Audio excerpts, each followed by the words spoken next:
My name is Mary, and I never thought my life would turn out like this. I grew up in what I thought was a normal family, at least. It was normal to us. My dad was always busy with his window frame business, and my mom took care of the house.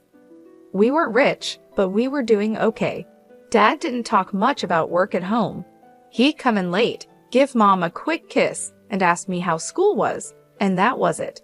I didn't mind, though I was happy in my own little world. I remember the day everything changed. I was 23, just out of college, and unsure about what to do with my life. I overheard Dad on the phone, and he sounded tense. "No, absolutely not. I won't let you take over my company. I've worked too hard for this," he said. I shouldn't have listened in, but I couldn't help it. My stomach turned as I realized Dad's company was in trouble. Why hadn't he said anything? That night at dinner, I watched him closely.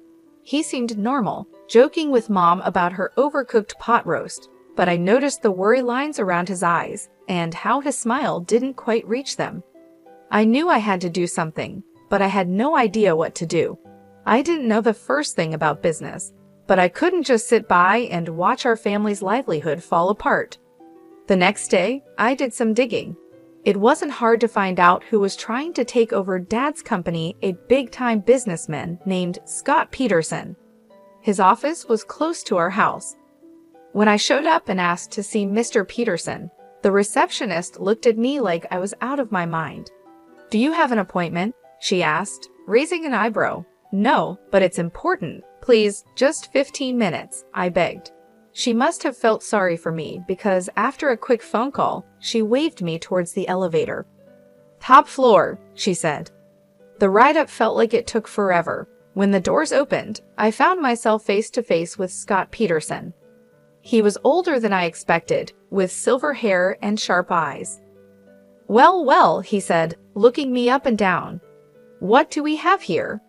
I swallowed hard. "Mr. Peterson, I'm Mary Jason. I'm here about my father's company, Jason Windows."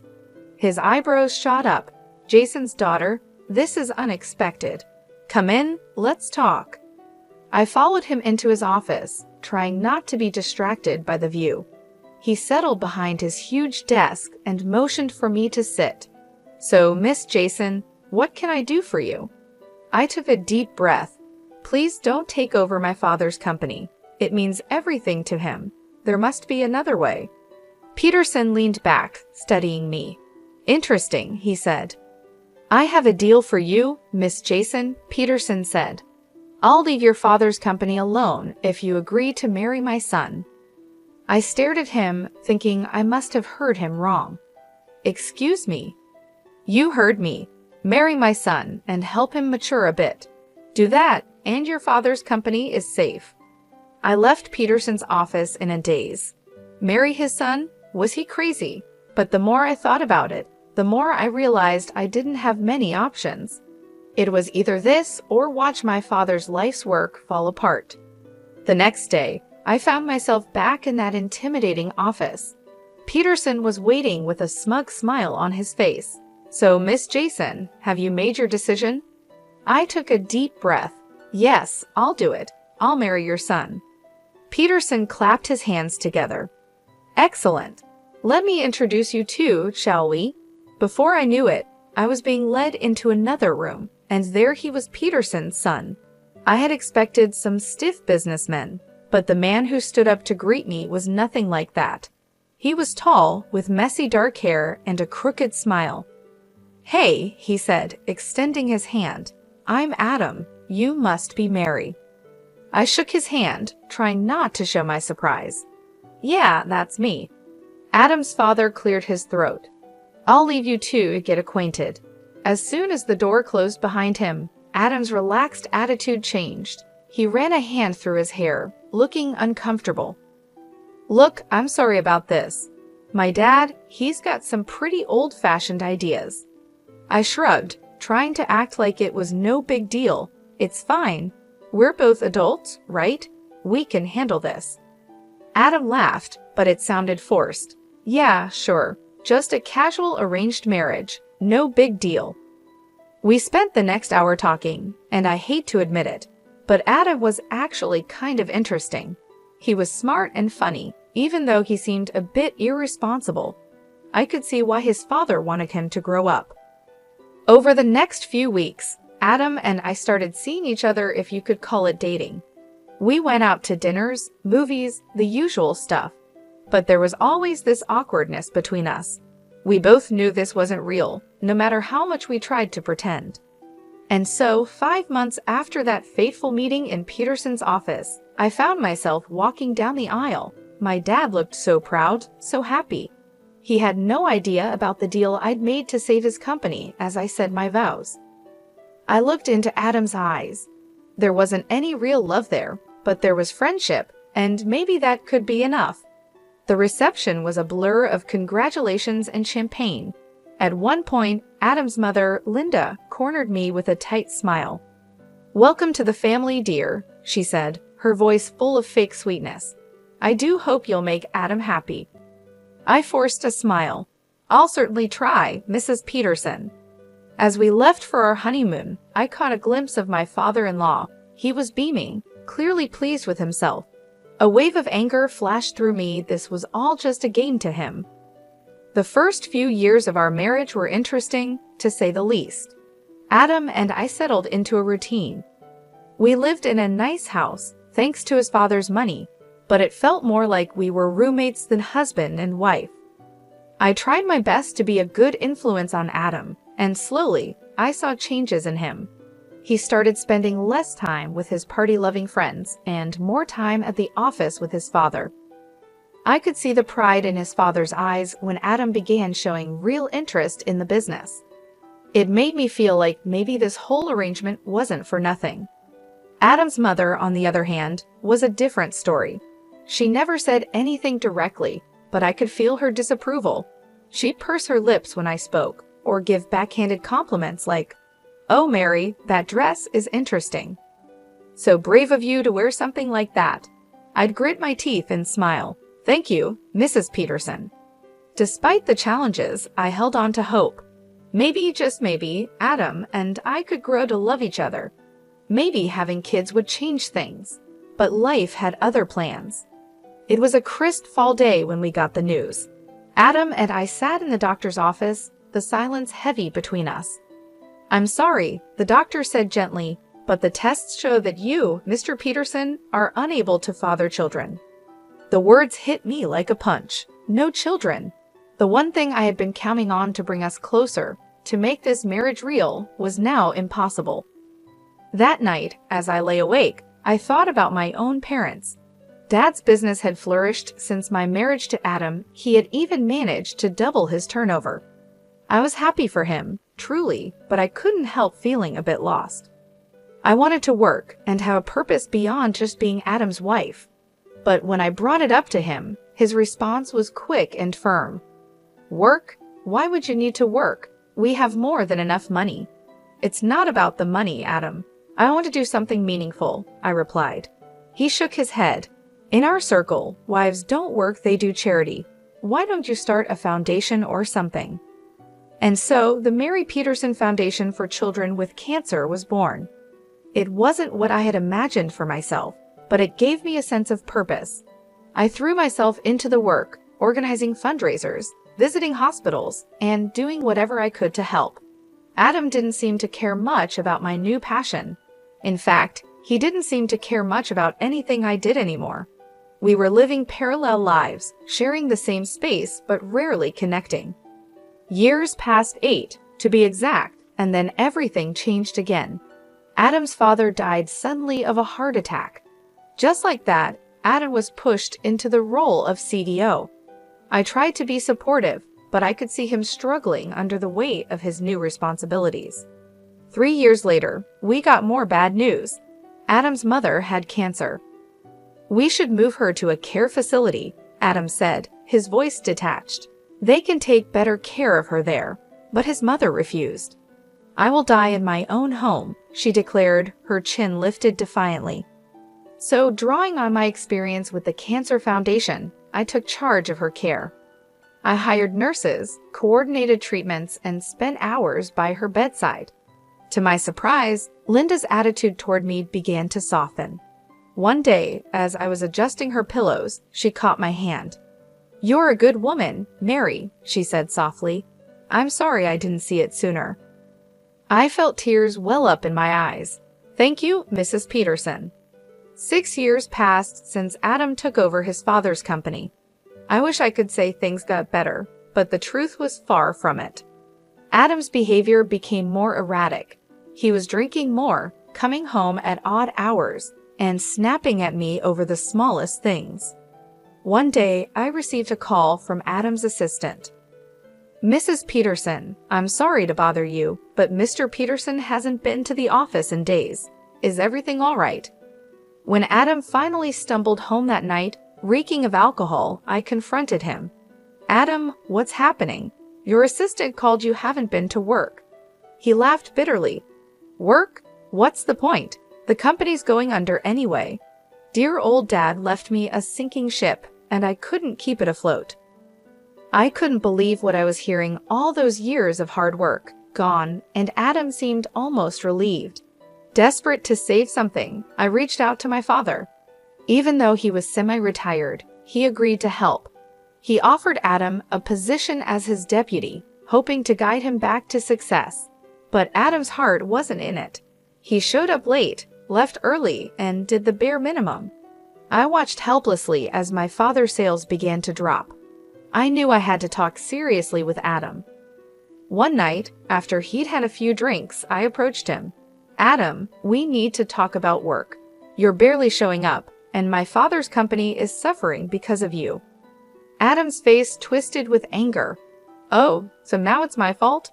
I never wanted this, Maria, any of it." "What are you talking about?" I asked. He laughed, a harsh, ugly sound. "This life, this marriage. I'm just waiting for Mom to pass away so I can sell her house and get out of here." I stared at him, horrified. "How can you say that? Your mother is dying, and all you care about is her money." "Don't act all high and mighty," he spat. "We both know this marriage is a sham. You're just as eager to get out as I am." Disgusted, I turned to leave the room. As I opened the door, I came face to face with Adam's mother. The look on her face told me she had heard everything. For a moment, we just stared at each other. Then, silently, she reached out and squeezed my hand. In that gesture, I felt her gratitude, her understanding, and her sorrow. The day I got the call about my parents' plane crash, my world shattered. Mom and Dad were gone in an instant. Their small plane to Aspen, Colorado, meant to be a second honeymoon, became their final journey. I needed support, someone to lean on, but Adam was nowhere to be found. My own husband didn't even bother to show up at the funeral. As I stood there, watching my parents' caskets lowered into the ground, I felt more alone than ever. After the funeral, anger began to replace my sorrow. How dare he? How could he abandon me when I needed him most? Fueled by this new fury, I marched into Dad's company, our company now, I supposed. The sight that greeted me when I entered Dad's old office made my blood boil. There was Adam, lounging in Dad's chair like he owned the place, barking orders like some conquering hero. "Adam," I said, my voice tight with barely contained rage, "we need to talk." He looked up, his face full of annoyance. "What is it now, Maria? Can't you see I'm busy?" I snapped, "You couldn't even be bothered to come to my parents' funeral." Adam rolled his eyes. "Oh, here we go with the lecturing again. You know what, Maria? Always nagging, always pushing. Well, I'm done with it, and I'm done with you." I stared at him, shocked. Then I noticed something change in his eyes. A cold, calculating look replaced the anger. "You know, Maria," he said, his voice suddenly calm, "this company is worth about $25 million. And guess what? As deputy director, it's all mine now." My heart sank. "What are you talking about?" He leaned back in the chair, Dad's chair, with a smug smile. "I'm the deputy director. I have all the passwords, access to all the accounts. I'm in charge now, and there's nothing you can do about it." You can't do this, I said, my voice shaking. You've already ruined your father's company. I won't let you do the same to my father's legacy. Adam laughed, a cold, harsh sound. Oh, I'm not going to run it. I'm going to sell it piece by piece, and then I'm going to live like a king. Before I could stop him, he turned to the computer. I watched in horror as he transferred a large sum from the company account to his personal one. There, he said, turning back to me, that should keep me comfortable for a while. Then, as if this whole thing was just a minor inconvenience, he reached into his desk drawer and pulled out a stack of papers. He tossed them at me casually. Oh, and here divorce papers. I think it's time we ended this farce, don't you? I caught the papers reflexively, my mind reeling. This couldn't be happening. It was too much, too fast. My parents dead, my marriage over, my father's company being stolen right in front of me. I left the office in a daze, clutching the divorce papers in my hand. But as I walked, something inside me shifted. I had spent years bending to Adam's will, to his father's manipulations. No more. It was time to fight back. With renewed determination, I headed straight to my father's lawyer's office. Mr. James had been Dad's friend and confidant for years. If anyone could help me, it would be him. Mary, Mr. James said, rising to greet me as I entered his office. I'm so sorry about your parents. How are you holding up? I collapsed into the chair across from him, the events of the day spilling out in a rush. Mr. James listened patiently, his expression growing grimmer by the minute. When I finished, Mr. James leaned back in his chair with a small smile. Mary, I think it's time I shared something with you. Your father made some changes to his will just before the accident.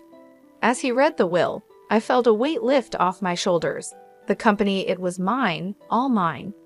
Dad had left it to me, not Adam, but there was more. Mr. James looked up from the papers, his eyes twinkling. There's something else you should know. Your father dismissed Adam 1 week before his death, fired him outright. I couldn't help it. I laughed, a real, genuine laugh for the first time in what felt like forever.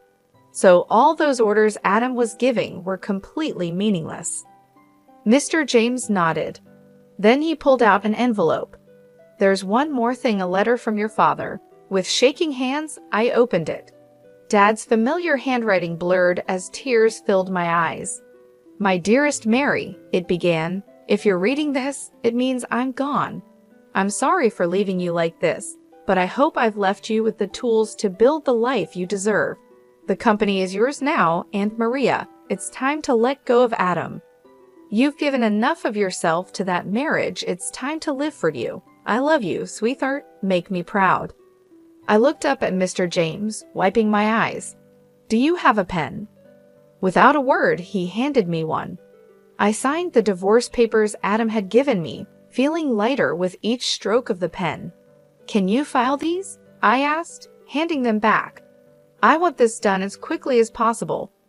Mr. James nodded. Consider it done. As I left his office, I felt free for the first time in years, maybe for the first time ever.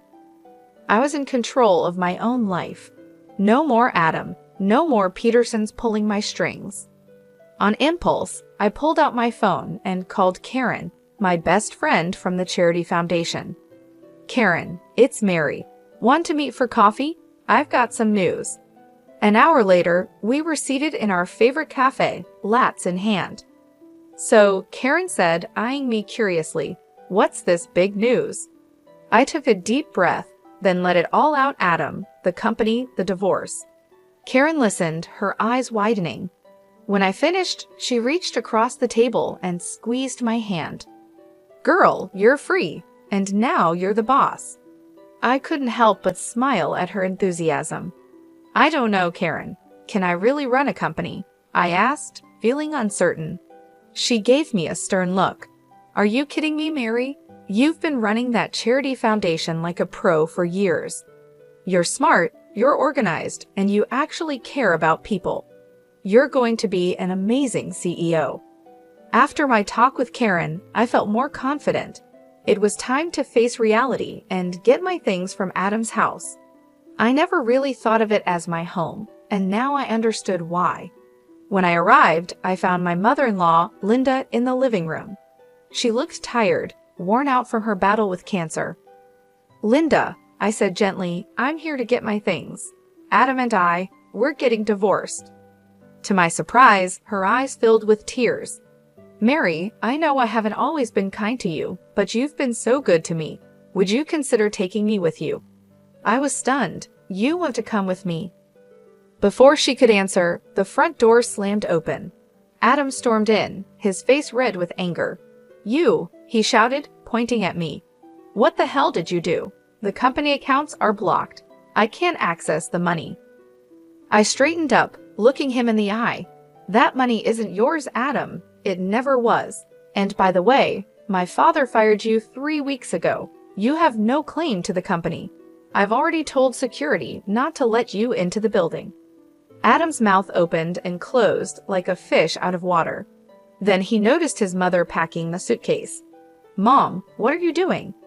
Linda looked at her son, her expression a mix of sadness and determination. "I'm going with Mary. I'm sorry, Adam, but you've proven to be unreliable." Adam's face turned an even deeper shade of red. "Unreliable? Me? This is all your fault. You raised me to be this way, with your coddling and your expectations." He turned to me, his voice full of venom. "Fine, get out, both of you. I don't need either of you." I felt a wave of pity for him. This angry, bitter man was a far cry from the charming, if irresponsible, guy I had married. But I couldn't let that sway me, not anymore. "Come on, Linda," I said softly. "Let's get your things." As we packed, Adam continued to rant and rave, hurling insults and blame. But we tuned him out, focusing on what we needed to do. The drive to my parents' house was quiet. Linda dozed in the passenger seat, the stress of the day taking its toll. As we pulled up to the house, a lump formed in my throat. It felt strange coming here without Mom and Dad. "We're here," I whispered. I gently woke Linda and helped her inside, leading her to my parents' room. It felt right somehow to give her that space. "Are you sure?" Linda asked, her eyes wide as she looked around the room. I nodded, swallowing past the lump in my throat. "Yes, I think they would have wanted it this way." As I helped Linda settle in, I felt a mix of emotions: grief for my parents, relief at being free from Adam, and uncertainty about the future. But beneath it all, there was a glimmer of hope. Taking over Dad's company felt like jumping into the deep end of a pool without knowing how to swim. Those first few months were filled with meetings, financial reports, and sleepless nights, but I was determined to make it work. I hired Paul, a brilliant business consultant, as my right-hand man. He patiently guided me through the complexities of running a multi-million-dollar company. "You've got good instincts, Mary," he'd say. "Trust them." Slowly but surely, I found my footing. 5 months in, I wasn't just getting by, I was thriving. The company's performance began to improve, and I felt a surge of pride, knowing Dad would have been pleased. Through it all, I never neglected the Cancer Foundation. If anything, my work there became even more important to me. It was a connection to my past and a guiding light for my future. Linda's condition worsened over time, and I devoted myself to her care, determined to make her final days as comfortable as possible. We grew close during those 3 years, healing old wounds and forming a bond I never thought possible. The day she passed, I held her hand and whispered, "Thank you for everything, Linda." She squeezed my hand weakly, a small smile on her face, before slipping away peacefully. I organized the funeral myself, making sure everything was just right. Adam didn't show up. I wasn't surprised, but it still hurt to see how far he had fallen. A few weeks after the funeral, I received a call from Mr. James. "Mary, there's something you need to see. Can you come to my office?" When I arrived, I was shocked to see Adam there, a young blonde hanging on his arm. He smirked at me. "Well, if it isn't the little CEO, don't worry, I'm just here to collect my inheritance. Mom and I might have had our differences, but blood is thicker than water, right?" I held back my words, waiting for Mr. James to speak. The lawyer cleared his throat and began reading Linda's will. As he spoke, I watched Adam's smug expression turn to disbelief, then to anger. "And so, I leave my house and all my savings to marry Jason, with the stipulation that the money be donated to the Cancer Foundation she so passionately supports." Tears filled my eyes as Linda's final act of kindness overwhelmed me. Adam exploded. "This is a joke. She manipulated Mom. She's a fraud, a gold digger. She ruined my life, and now she's stealing my inheritance."